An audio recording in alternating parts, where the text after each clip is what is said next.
Olá, pessoas! Bem-vindo ao canal O Correio do Espaço. Hoje com o episódio A Noite do Puxa-Pé. Pois bem, A Noite do Puxa-Pé. O ano é 1983, ano em que minha avó dessoma, falece, vai para os planos espirituais. Aliás, esse mês de maio agora está fazendo 39 anos da sua morte. Quando minha avó morreu, eu tinha entre 12 ou 13 anos, por aí. Eu faço aniversário em julho, 12 anos. Né? E aí o povo tinha... a minha mãe, ela é do Nordeste, ela é pernambucana, né? Então o pessoal tinha ali mania de fazer velório em casa, né? Aí vem todo aquele pessoal e ela foi velada na sala da casa dela. A morte dela foi uma morte repentina. Ela estava na cozinha, deu um piripaque no coração e se foi. Tá. E nesse tempo, nós morávamos num bairro em Guarulhos chamado Jardim Cocaia, um bairro muito pobre. E nessa época, a minha mãe, a gente alugou uma casa que era um banheiro, uma cozinha e um quarto, onde dormia eu e meus irmãos. Nós éramos em 7, e minha mãe, separada do meu pai. E a gente passava lá de grandes dificuldades para pagar o aluguel. Minha mãe, na época, ganhava 5.000 cruzeiros e o aluguel custava 5.000 cruzeiros. Era difícil demais, né? E tinha um vizinho que plantava couve, e à noite a gente lá pegava o couve da vizinha lá para poder comer. Com arroz, arroz e couve, couve e arroz para variar o prato. E nesse inteirinho, depois do velório, depois do enterro, etc., e a gente vivendo naquela casinha pobre e humilde, eu comecei a sentir cheiro de rosa. Mas era um cheiro muito forte de rosa. Só que não era um cheiro agradável, era uma rosa assim passada, uma rosa velha, antiga, uma coisa assim impregnante, um cheiro não era agradável, mas você sabia que era um cheiro de rosa, tal. E não era só eu que sentia, minha mãe sentia, meus irmãos sentiam, aquele cheiro muito forte, né? E eu sentia a presença da minha avó, muito assim, calafrios. Eu falava, meu Deus do céu, o que será que é isso, tal. Aí até minha mãe falava, quando eu senti esse cheiro, fala, o manto de Nossa Senhora é mais perfumado, né, para ver aquelas coisas. E aí a família decidiu que nós poderíamos, para ajudar a gente financeiramente, que a gente poderíamos morar na casa da minha avó.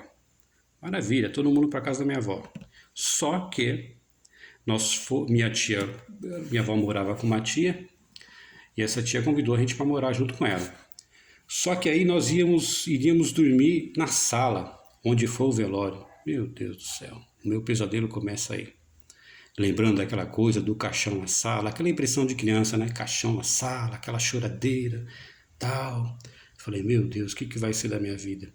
Porque eu já vinha de um processo de visões, né? Ouvir, enfim, né? Pesadelos, tá.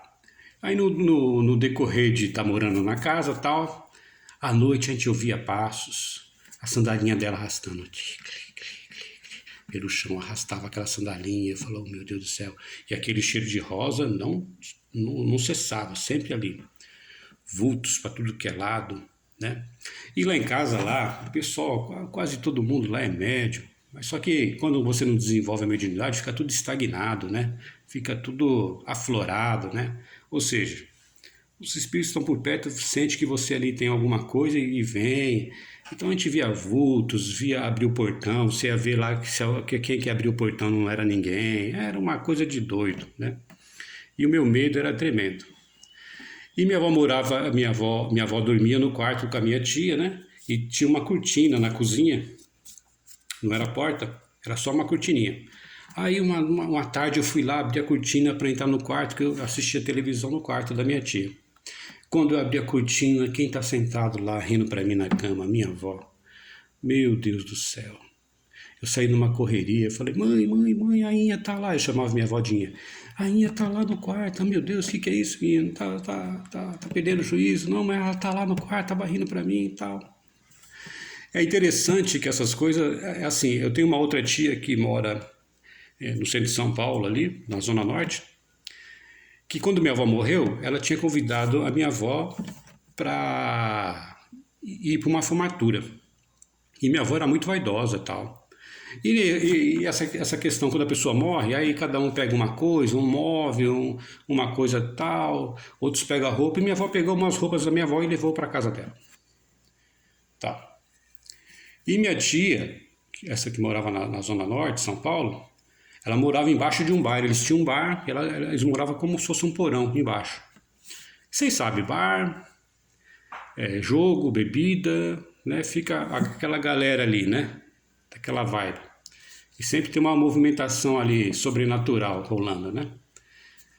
E minha tia falou que certa noite ela tinha guardado as roupas no guarda-roupa, as roupas da minha avó, e um dia anterior à formatura, que ela iria participar, a minha avó apareceu lá e querendo catar as roupas, mas não apareceu assim, minha tia ouvia, ela estava dormindo ali quietinha, mas ela ouvia aquele passar, né, da chinelinha da minha avó, abrindo o guarda-roupa, etc e tal.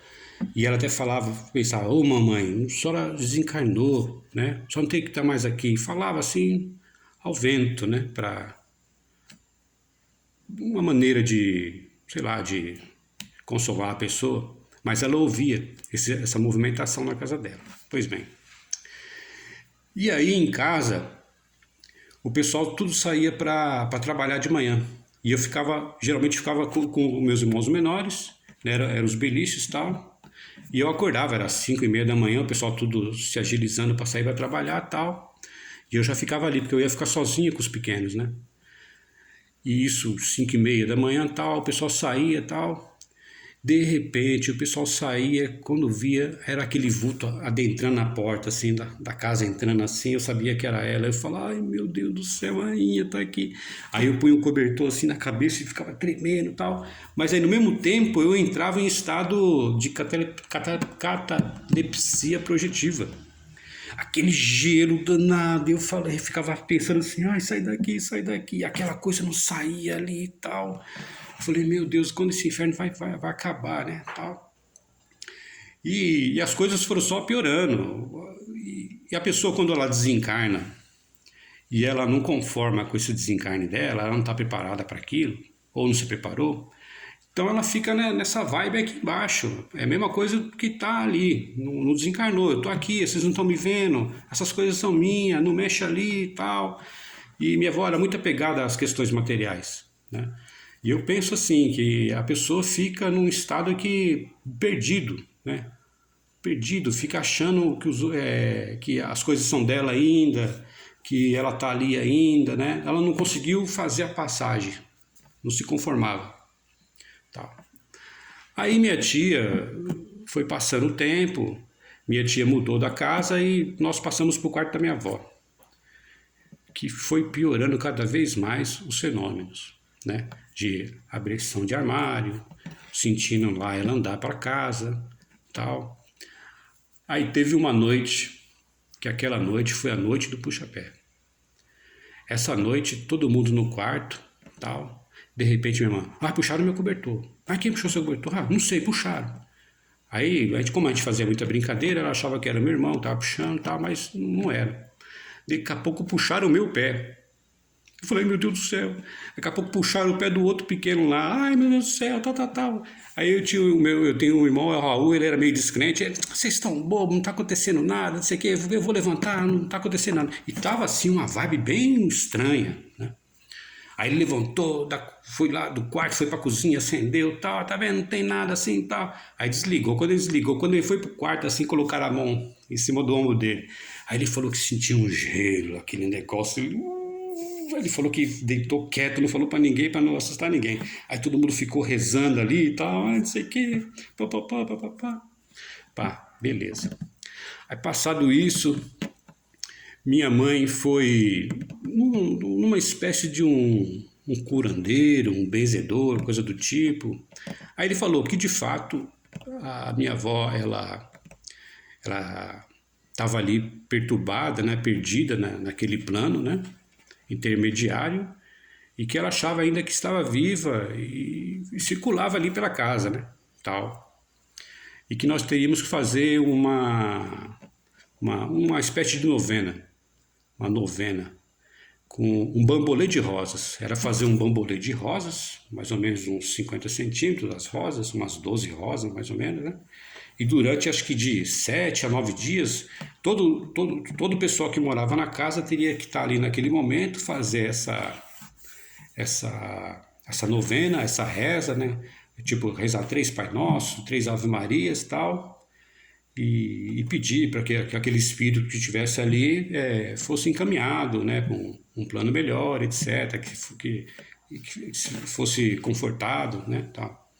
E nós fizemos isso aí depois que acabou o prazo, né, da novena, eu não lembro se era 9 dias ou 7 dias, teria que pegar na última novena, queimar as rosas, né, e jogar num rio, e não olhar para trás. E, de fato, nós fizemos a novena, né, queimamos as rosas e jogamos no rio, e desde aquilo ali, nunca mais a minha avó, ela apareceu por aquelas bandas lá, né? Aí teve uma vez que eu tive um sonho lúcido, que é diferente de uma projeção clássica, que você realmente percebe que você não morre, né? Mas isso é outro assunto. Tive um sonho lúcido onde eu ia numa colônia e tinha um jardim bonito assim, né? Tal, bastante idosos, tal. E minha avó estava lá sentada, mas ela estava assim meio cara fechada, coisa e tal, e assim e tal. Mas eu só via ela distante, não chegava perto.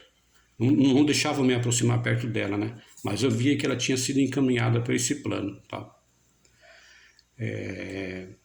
Mas foi assim interessante perceber como que essas questões mesmo de você desencarna e você não se conforma com aquilo, né? Isso acontece muito, né?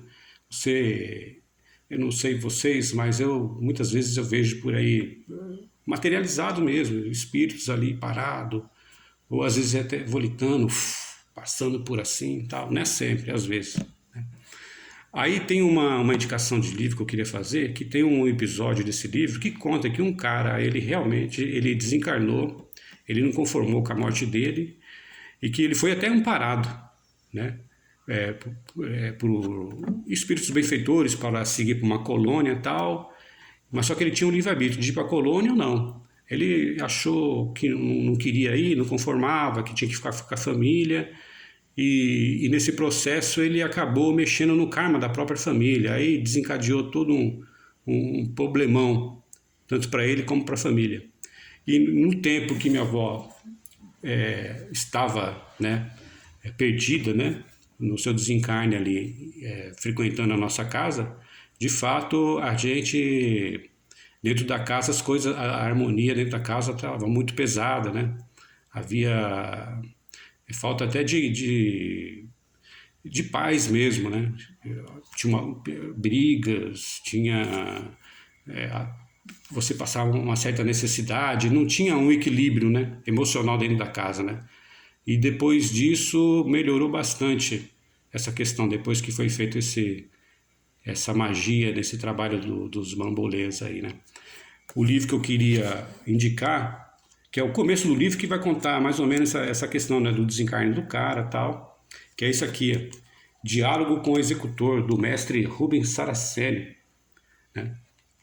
A editora, vocês sabem qual que é, não vou fazer propaganda da editora, mas vocês podem achar aí na internet, ou se vocês quiserem comprar, é isso aqui. É um livrinho fininho, mas é um puta livro para entender alguns processos desses do desencarne que a pessoa não se conforma, né? Bom, esse é mais um episódio do Correio do Espaço. Espero que vocês gostem e muita paz.